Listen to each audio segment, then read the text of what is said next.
Hey guys, just wanted to share a quick video on how to connect your Knight Rider dash to the factory Trans Am dash.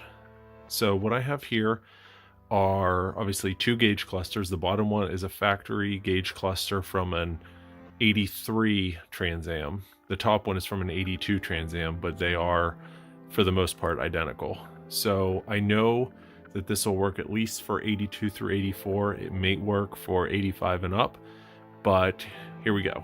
So looking at the factory gauges, obviously we have the tachometer, you got your volts, battery, oil pressure, gas, and engine temperature. So what you need to do is unscrew this cover, take your plastic off, and behind that will be the gauges. You can remove these three gauges, and what you'll be left with is something like this.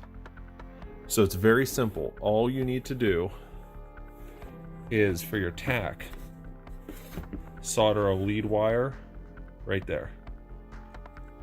For your voltage, this one, solder a wire. Oil pressure, right there. Fuel, right there. And engine temperature, right there. So from there, you can then take the wires coming from your Knight Rider dash and splice in, and that's where the signals will come from. So let's flip this over just so you can see the circuit board on the back.